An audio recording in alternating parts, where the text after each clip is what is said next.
Hello and welcome. Yeah, we're at week 12 on this 50 states ZenQuiltz journey that I embarked on for 2025. If you have been here from the beginning, thank you so much for joining me and being on this journey with me. If you are joining for the first time, welcome. Thank you so much. And I look forward to seeing what you do with this amazing week of Ohio. So, yeah, we're headed to Ohio, the state of coasters, cornrows, and rock and roll. So, here we go. This is a visual of the tools that we'll be using that were listed on that front screen. So, I'm going to go ahead and move all of this out of the way and just keep my ruler, pencil, and tile. So the first thing that we're going to do is the first thing that we do every single week, offer ourselves gratitude and appreciation for allowing yourself this moment to create without any interruptions and just being you. Ah, so nice. So we're going to begin by stringing our tile. And there's a lot of stringing that goes into these Zen quilts, these state quilts, because typically if we would be piecing together in paper, each one of these um, shapes that we're creating would be a piece of paper that we would then glue and then pen stitch on top. Unfortunately, on a 3.5 by 3.5 inch tile, keeping simplicity and time an option,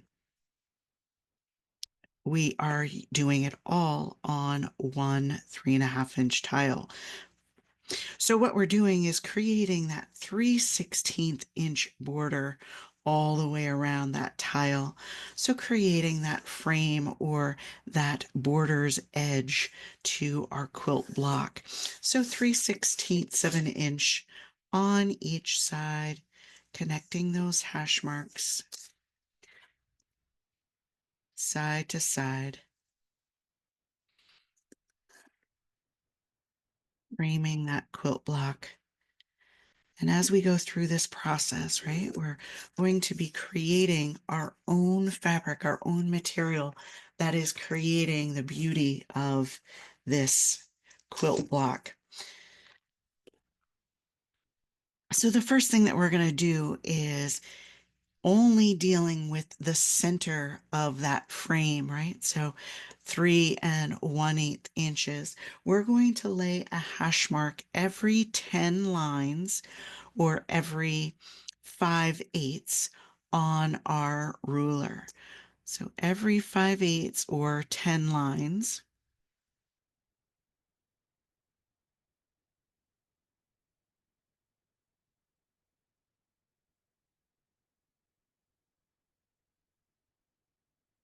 If you're just joining me, you'll find pretty quickly that I am not savvy around the ruler, so my terminology may not be what you're expecting it to be, but it always all works out if you just follow my little hash mark count.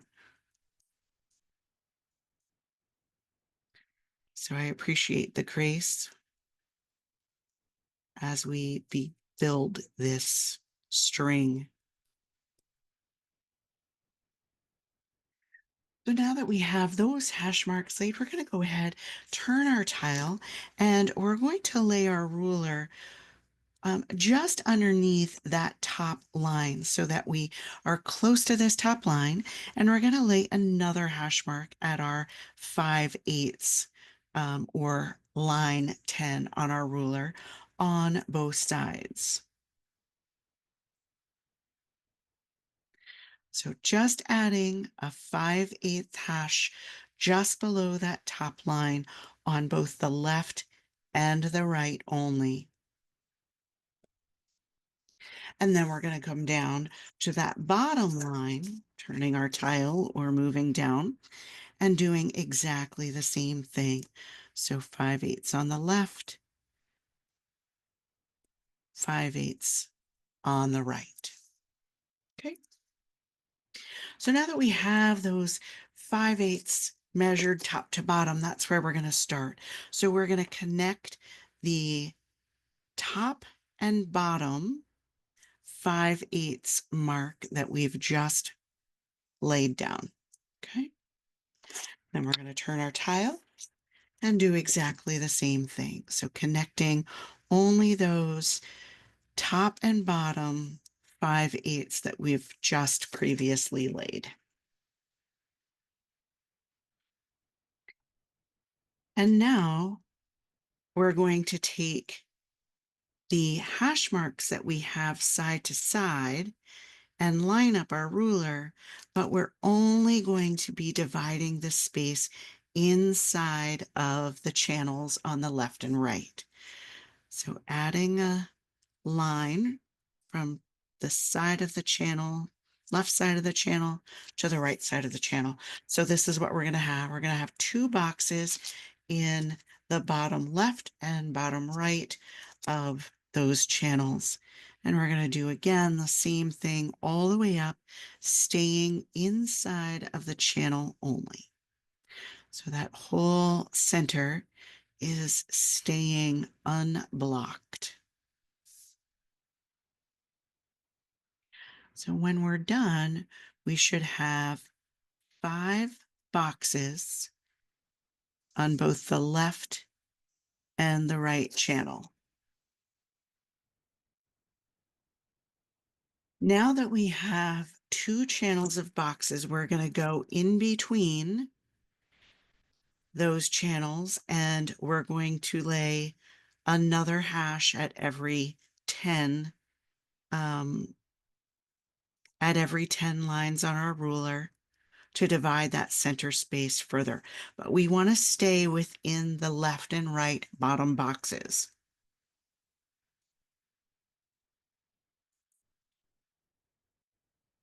And then we're going to turn our tile and do the same thing. So staying within those bottom boxes, adding a little hash at every 10 lines.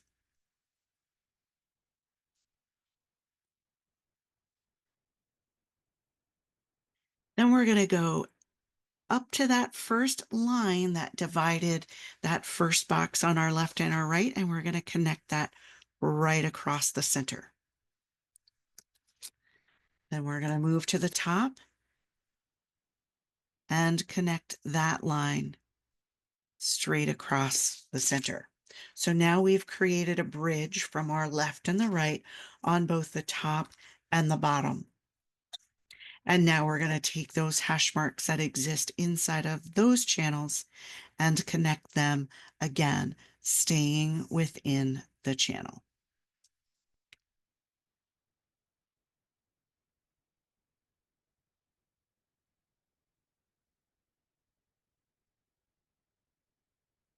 So what we're going to end up with is one large box in the center with a frame of smaller boxes all along the outside. Perfect. One more step. So in each one of these boxes, we're going to divide them corner to corner to give them a diagonal. So corner to corner, dividing those boxes in half on an angle. And depending on how your boxes line up, you may be able to go straight across corner to corner on both the top and bottom, or you may have to do each box individually. Doesn't matter as long as you end up with the same visual of each box being divided into triangles from the bottom left corner to the bottom or the top right corner. So bottom left to top right.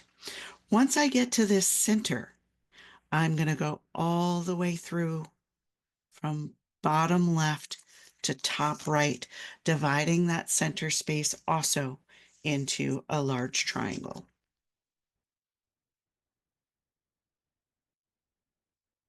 And then again, keeping the direction of our tile the same, we're still dividing bottom left to top right for the rest of those boxes.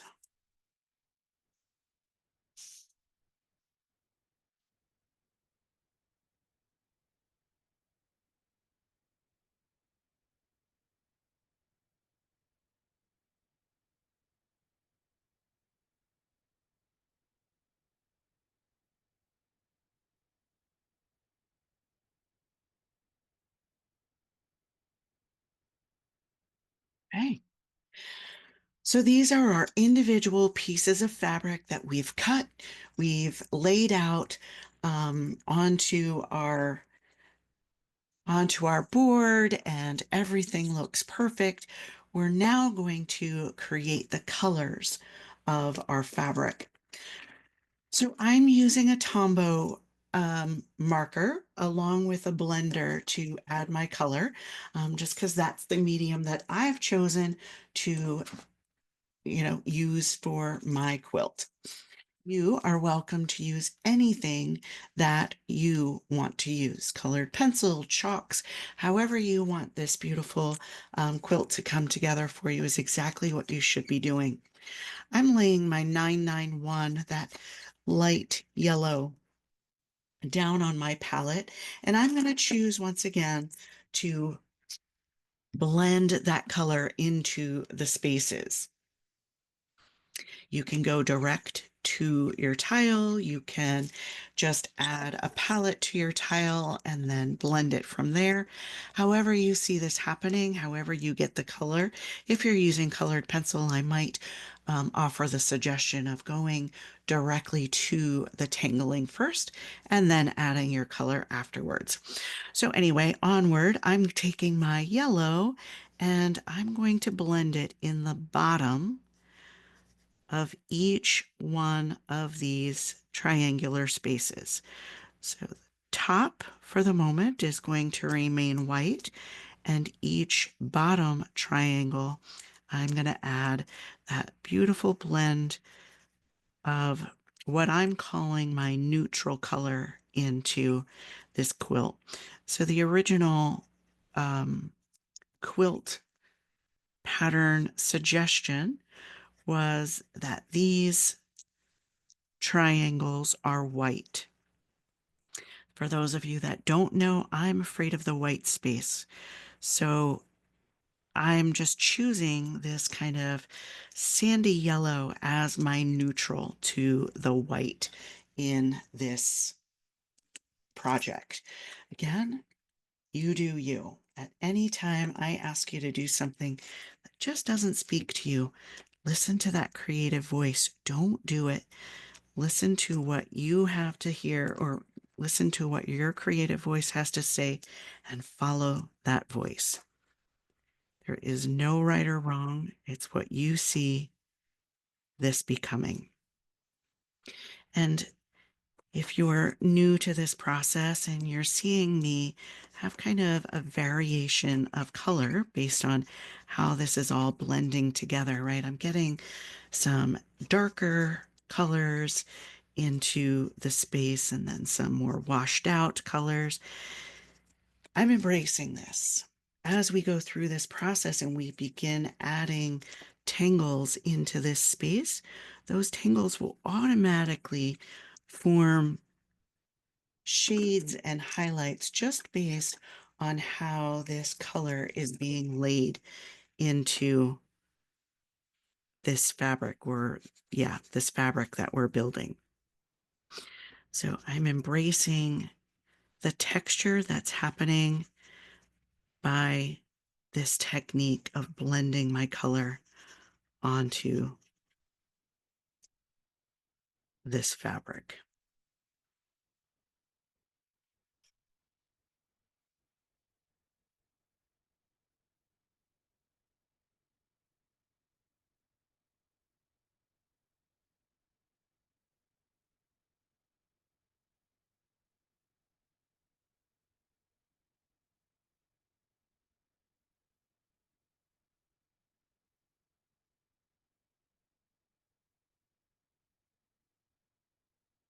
Always go back and add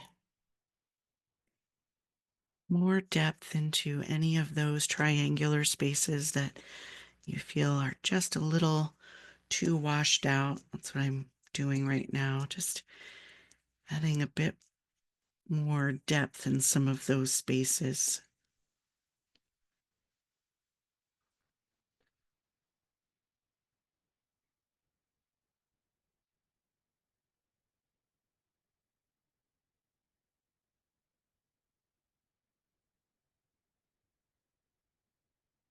So now I'm going to go to that 847 and I'm going to add that 847 again with my blender in all of the triangular spaces above that yellow. So make sure your blender is clean before moving on to your next color. So you're not getting an orangey color, unless, of course, that's what you're looking for. Again, just adding color into that space without being particular about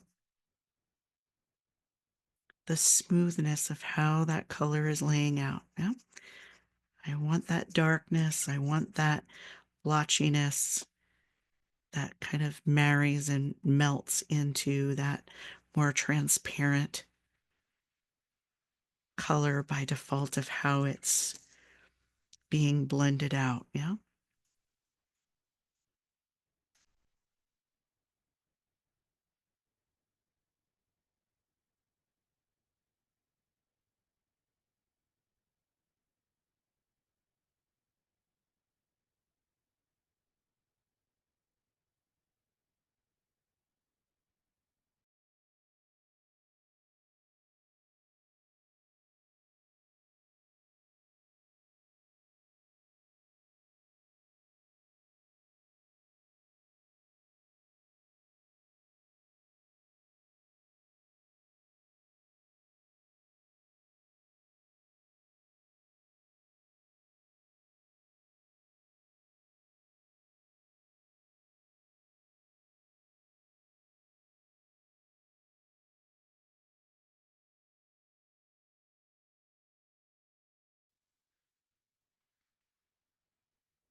And if there's any triangles that you want to add a bit more dimension to, go ahead and do that. I clean off my blender.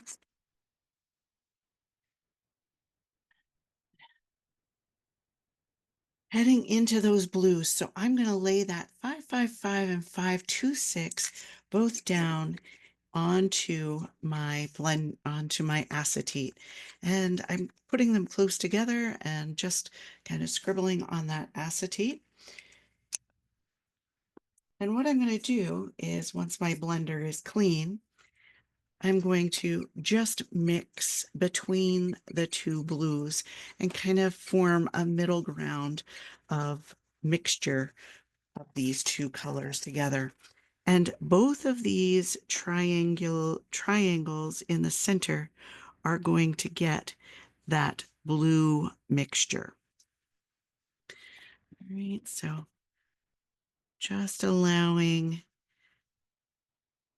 that blue to fill those spaces, but I am dividing them. I'm not going right over top and treating it like it's a big square because I want that definition of my color right at my sew line. So I can visually see that these were two large triangles that were pieced together in this quilt making. And I'm just going to go into directly that dark blue and add a bit more blotchy space in there. And then adding that same color into the triangle below. But again, allowing that center seam to be defined for those materials as they come together.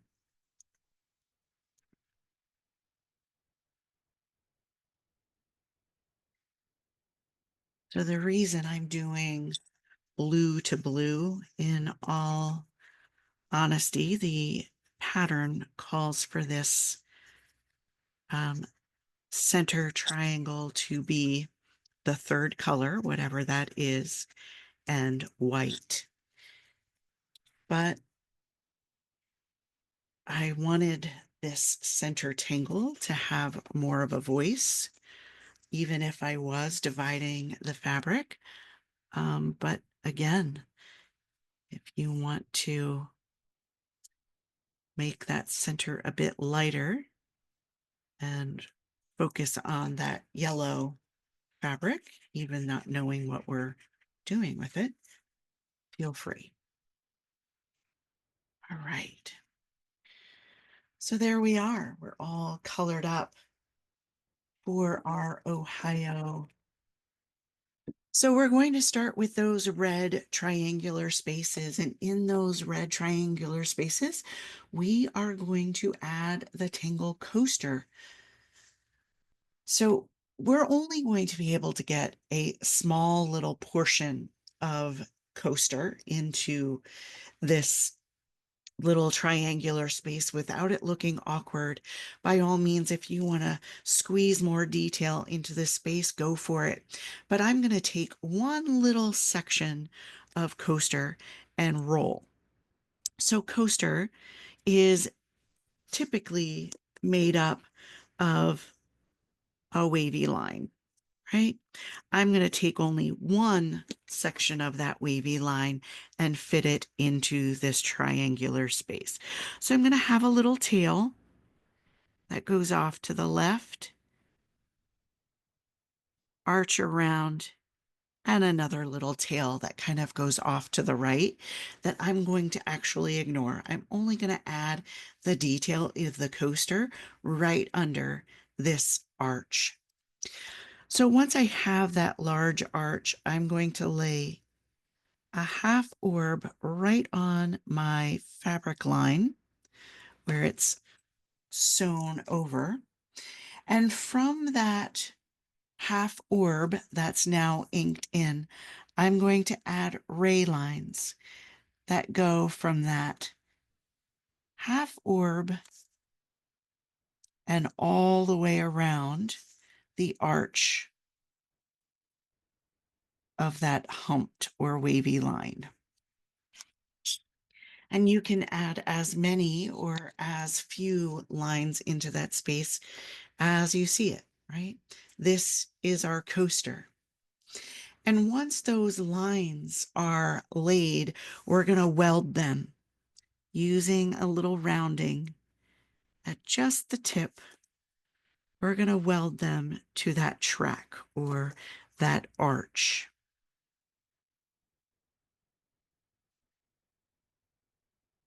And there's our coaster.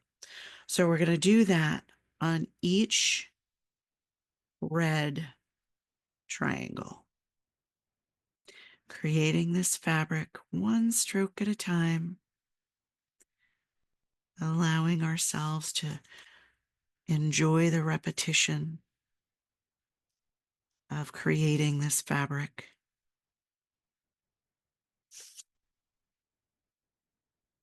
Dropping those shoulders down away from our ears, relaxing into the process and breathing.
It doesn't matter if one coaster has 6 lines or one coaster has 12 lines. I promise you, when your quilts are all, or your blocks are all put together, no one, I assure you, no one is going to stand and make sure that each one of your coasters has the same amount of ray lines coming out of that half orb, right? So just fill your space without much thought, allowing your ink to just drop and flow.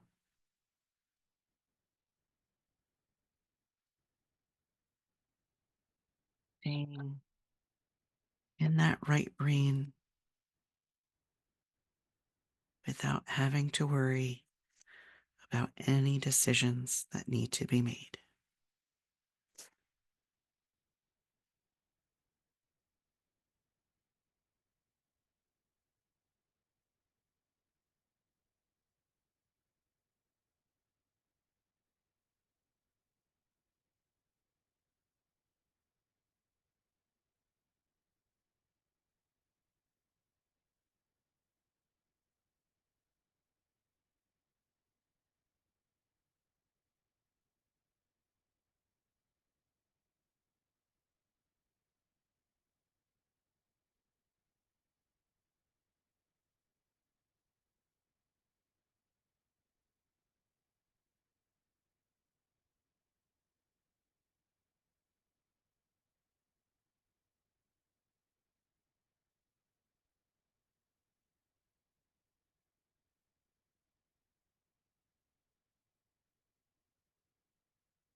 Give yourself a breath. Your body thanks you.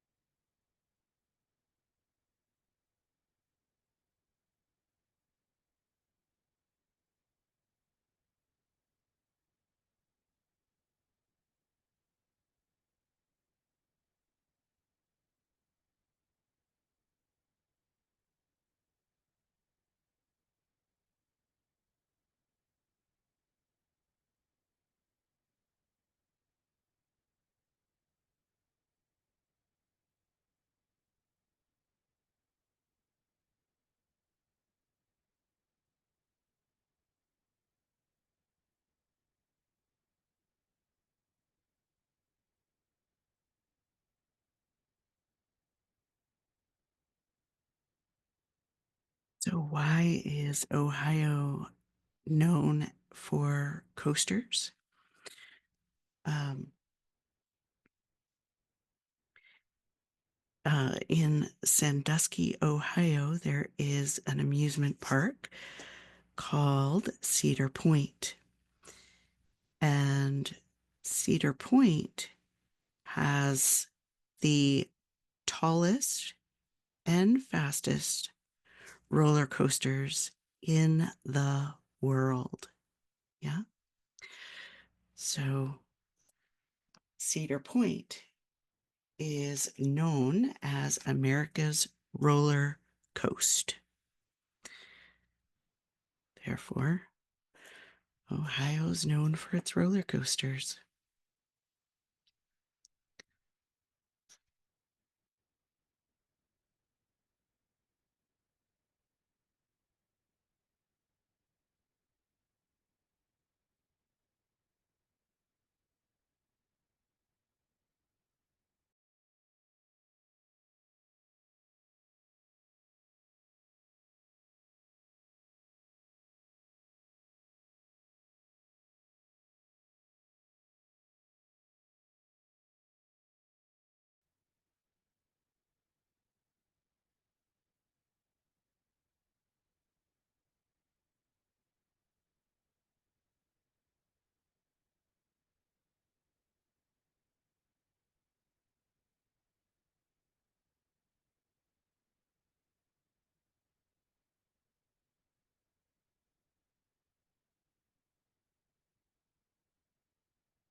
If you like roller coasters and you've never found yourself at Cedar Point, I highly recommend you add it to your bucket list. It's a pretty spectacular place.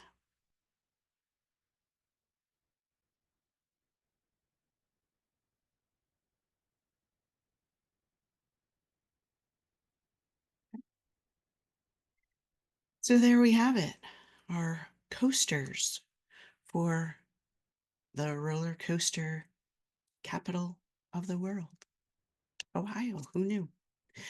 All right. So we're going to head into our neutral fabric or that yellow fabric, which works out perfectly because that's where we're going to be adding our cornrows. So corn is a major um, agriculture in Ohio. And again, if you've never been to Ohio, as you're driving down the road, it is cornrows as far as you can see.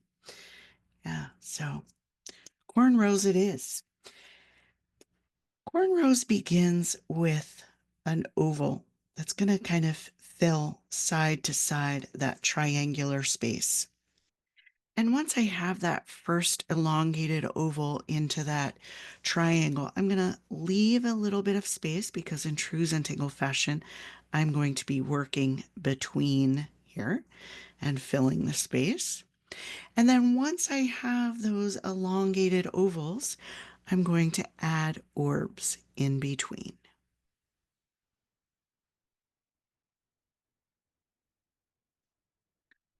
So there are our cornrows.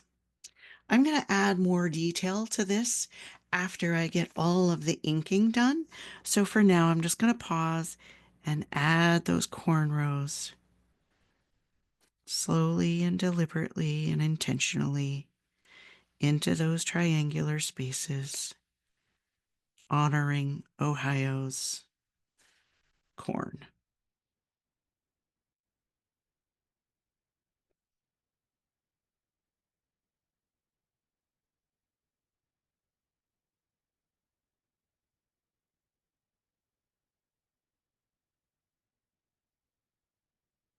Just taking your time, filling that space in.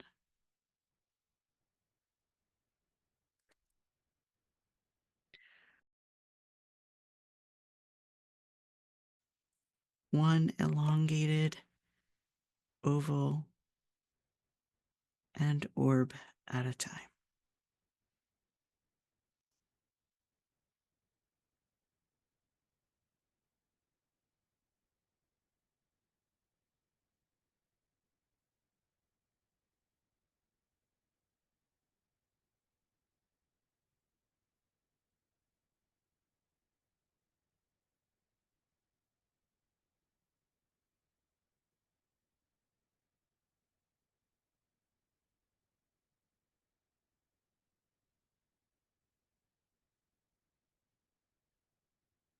Relaxing those shoulders,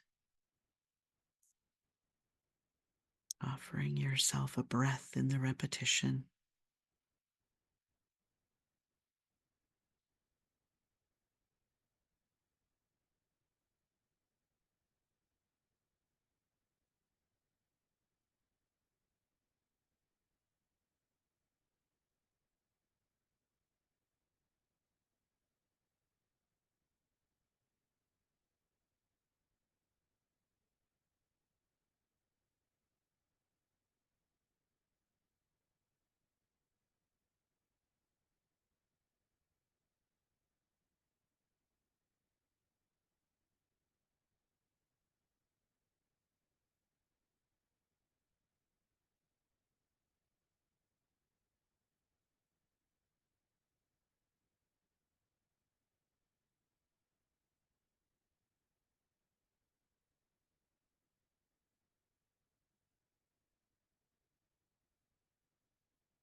So, in adding those tangles, changing your perspective, right? I realized that I didn't ink in my border fabric. So I'm going to do that now while I also add this next step to my cornrows. So in the true fashion of this tangle, the background of all of these cornrows would get inked in. So what I'm going to do is just take my marker directly to that background, and I'm going to add that darker yellow to my background, keeping those ovals, that light um, blended yellow from our first stage.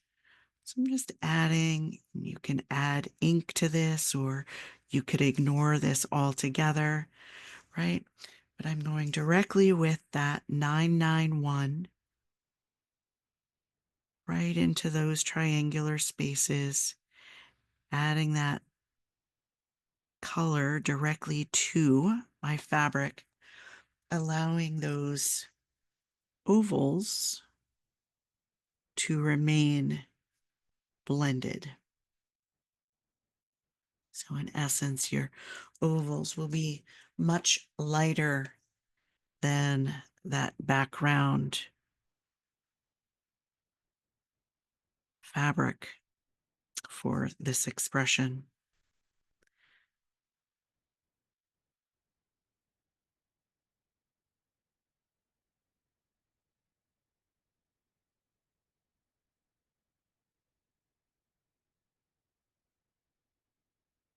So again, in the true step out of this tangle, this would all be ink. This would be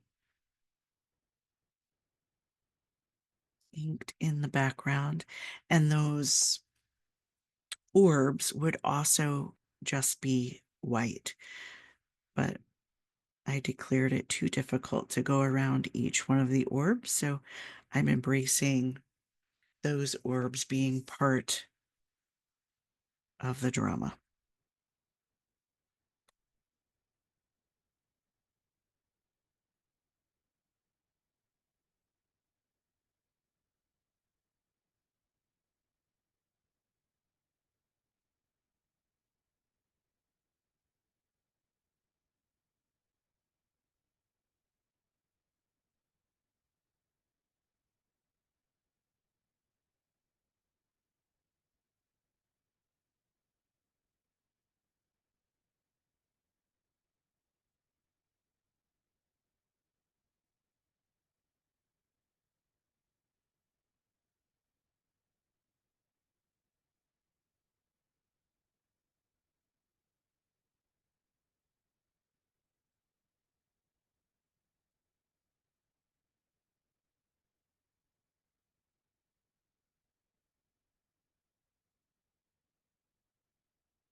And while I have that yellow in my hand, I'm going to go directly to those corners of my outside border.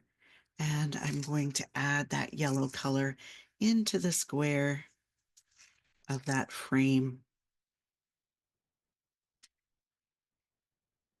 Then I'm going to grab that red. I'm going to use red for my border, that 847.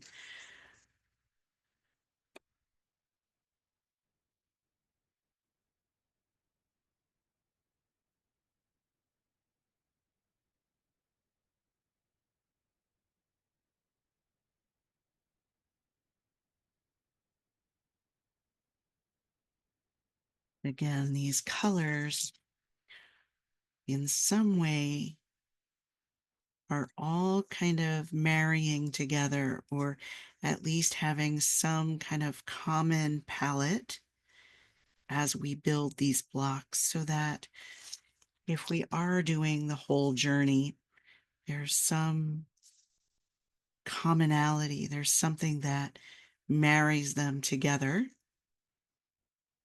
visually into the display of all of these. I think I'm pretty confident in saying that to date, I have not used the same tangle twice. So each state is uniquely its own based on the tangles that were found that relate to the state as a whole. So there's not going to be a common visual as far as, some common tangle that's going to tie the vision together. But the colors that we're doing will always have some form of tie back to a tile before. Going to be amazing when we're all done with this. All right, Ohio, roller coasters, corn, and rock and roll. So right here is where we're going with our rock and roll. And yep, you guessed it. We're going to grab that Diva Dance rock and roll and honor Cleveland. That played a huge role in the popularity of rock and roll in the 50s. So it's also, Cleveland is also home to the Rock and Roll Hall of Fame. So here we go, rock and roll diva dance. So I'm going to use this center line as a cut in my material. So I'm not going to have this diva dance flow from the center to each corner. You're welcome to do so. But I want to have a little bit of a mismatch, right? So that I can see those two different materials coming together in that center point. So I'm going to start up from that center point with my little circle or orb, and I'm going to start spiraling that wavy line around that center point. And at 1, 2, 3, however many you see, at divots within that wavy line, I'm going to add a little half orb or crescent moon that's going to fill that divot. It's going to bump up, rest right in the valley of the divot, and then I'm going to aura all the way around, and I'm going to bump out every time I hit one of those extensions or half orbs that have been welded into that line. So you can add as many or as few of these bumps onto the line as you see it.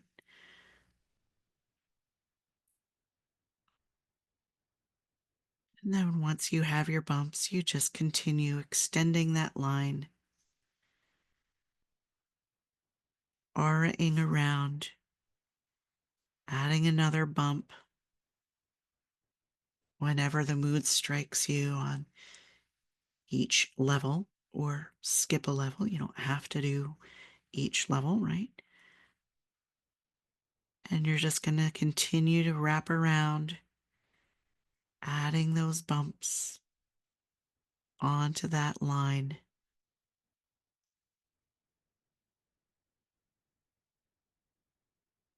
until your material has been created.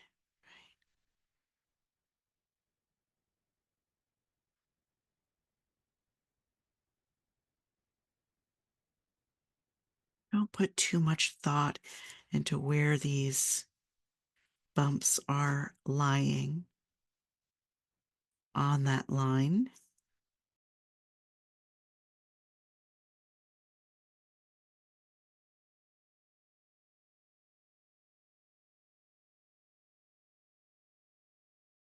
Just rest your pen down and add a bump.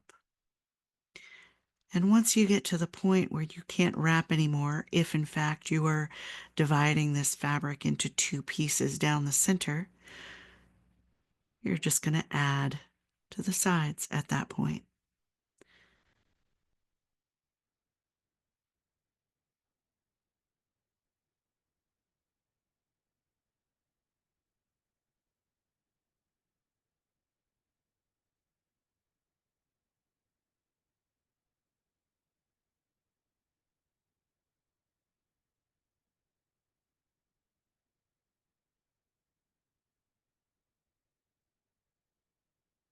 And if you feel like your sides are getting too heavy with bumps because you're not able to separate those out, skip a line of bumps, right? And just add arid lines into that space.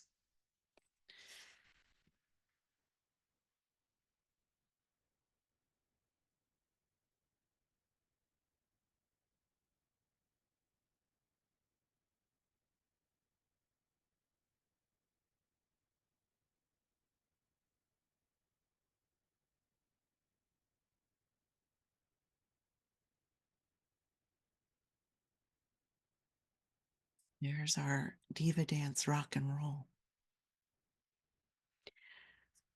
So instead of starting my next diva dance on the opposite side of that cut line, again, I don't want it to look too uniform. I'm just randomly going to cut a piece of fabric as I see it. And I'm not going to try to piece them together so that they all line up. So I am going to choose to start my diva dance off center, more down here in the corner, so I get more line work happening above and less of that kind of tight cluster in the center.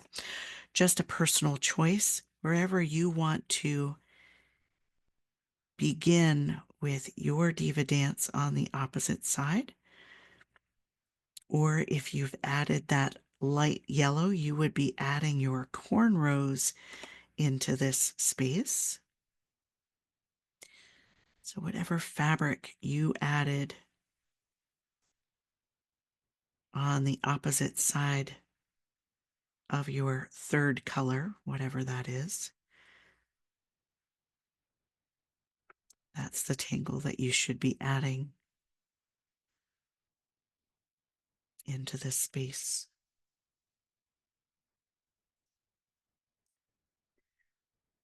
It's a beautiful repetition happening in this week's tile with all of these spaces, right?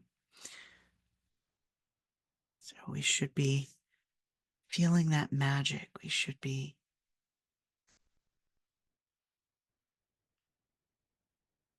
able to check in with that heartbeat and feel much different than we did when we started moments ago.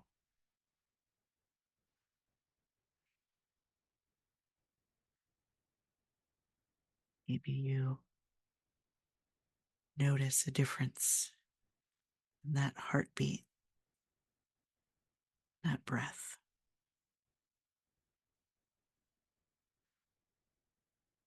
In your case, drop those shoulders down away from your ears and let go of that tension.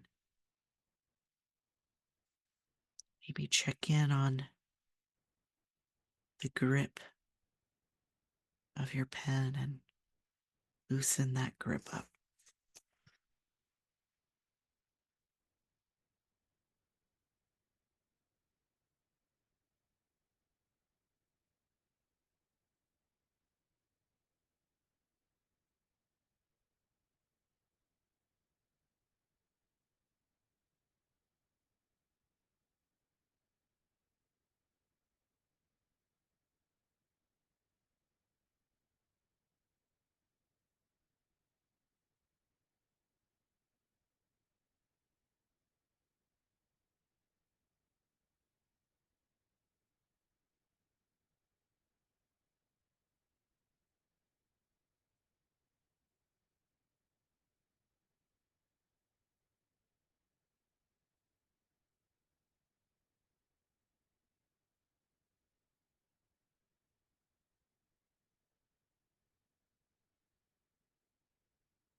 All right. So there we have it, the Buckeye State of Ohio. Our fabric is all finished. And now we have to take these pieces that we've cut and created, and we need to stitch them up into our block. Right now, we just have a piece of Zia work, right? It's great, but when we add that stitching detail and sew this together with our ink, ah, whole thing just pops and comes to life in a completely different expression. So here we go. Along each one of those cut lines or fabric lines, we're going to slowly, deliberately, and intentionally stitch these pieces of fabric together, one stitch at a time. Now, when I say deliberately and intentionally, it's because if we start going quickly, we're going to get these little tails on our stitches that just means that we were going quickly and not taking our time and enjoying the process. But if we had thread in our hands and we're pushing this thread up and down in a rhythmic, smooth motion, putting these pieces of fabric together to form our quilt block, you will never have a tail to your thread, right? So we want these stitches to be really defined and clean and crisp as we piece each one of these beautiful shapes into place and make this block permanent.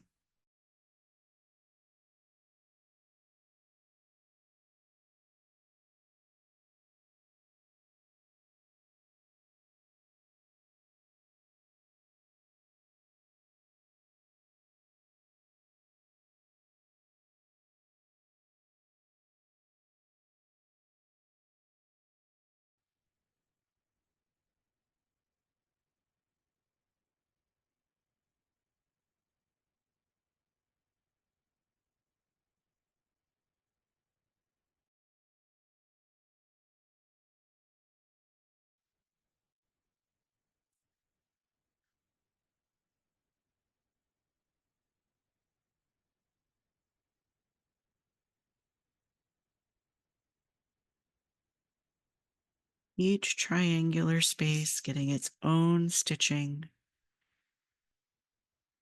And it's okay that we're going right over top of our tangling, right? That's our fabric. That's what quilting does. You don't say, oh gosh, that print's so beautiful. I don't want to put stitching over top of that. Yeah, no, that's the process. And your tangling will be very visual in the overall vision of this quilt block when we're all done. And it's going to have quite the voice as it comes together.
Take your time and enjoy the process. And when you're about halfway through, change that perspective and see the difference that the little bit of detail, that little bit of stitching is doing for the overall vision of this otherwise Zia. Yeah, we're bringing it to life. This Ohio State Quilt Block.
And once you have all of those patches sewn together, you can go ahead to that outside border and stitch that up as well. And just to reiterate, if you are only doing a handful of tiles and you're not piecing these together, you would want to add your stitching to that outside border edge as well around your tile. But I am not stitching that up just yet because I'm not quite sure how I'm going to bring these tiles all together when I frame them. So I'm keeping the possibilities open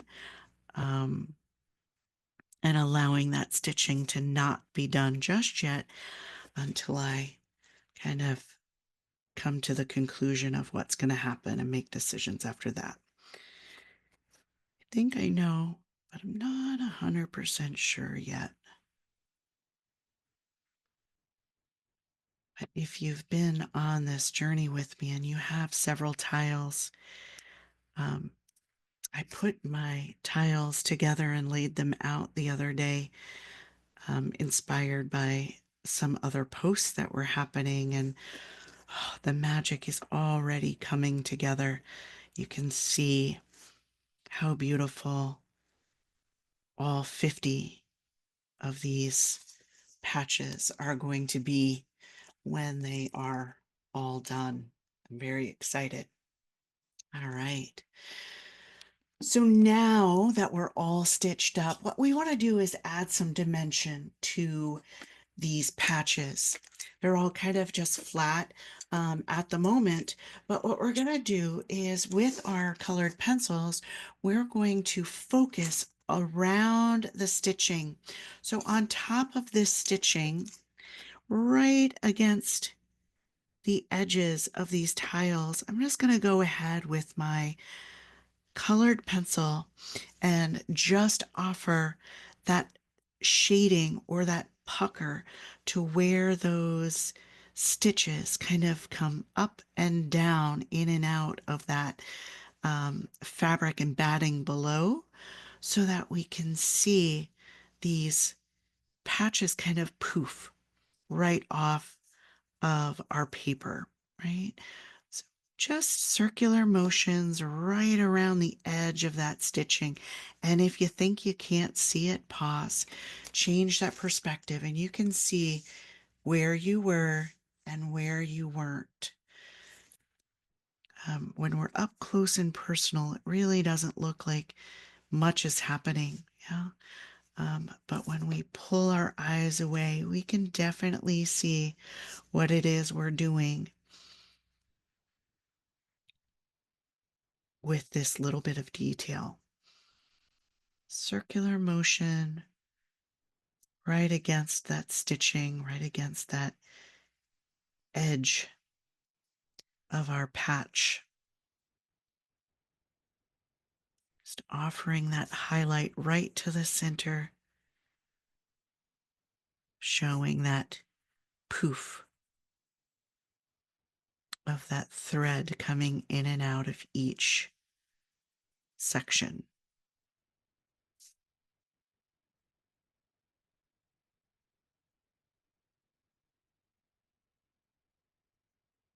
So that was my 917. I'm sorry, of course it was. And I'm going to add that 924 right into my red patches. And again, this 924 is a bit darker than what happens when we blend with that red marker, but with our circular motion and staying tight against the edge, we don't want to get too far out, or in essence, we're coloring in that whole patch. But if we stay tight against the edge and focus only on that circular motion where the pucker of those stitches are, that's where we're going to notice the depth and pop, the depth of the center and the pop. I'm sorry, the depth of the edges and the pop of the center. Sorry. And again, if you think it's just a bit too subtle, change that perspective. Hold that tile out at arm's length and see the voice that this subtle little detail has on the overall picture. You can definitely see where you were and where you weren't. Therefore, knowing that it's worth the effort of this little detail.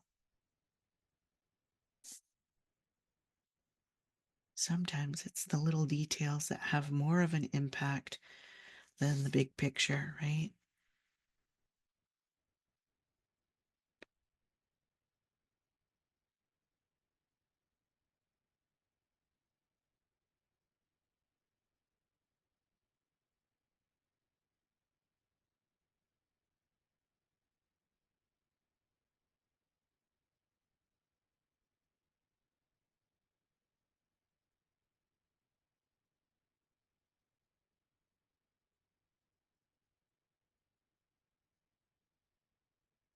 Oh, nice.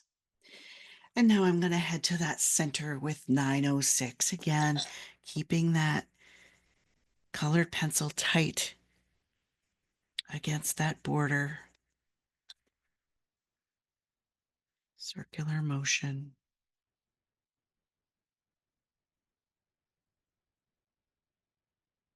Adding that depth.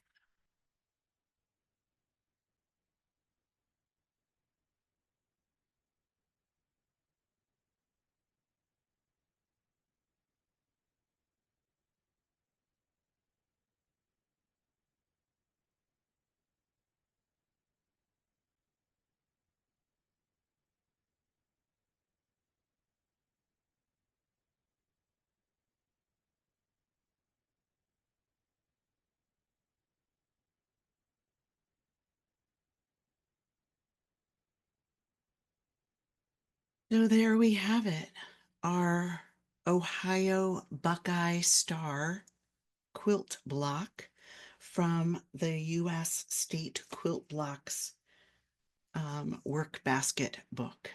Yeah. Ooh. Ah.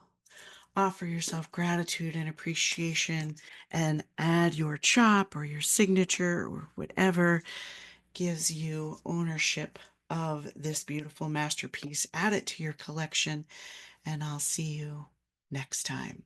Thank you so much for joining me on this adventure, and I hope that you're having fun with it and enjoying the process along with me. Take care.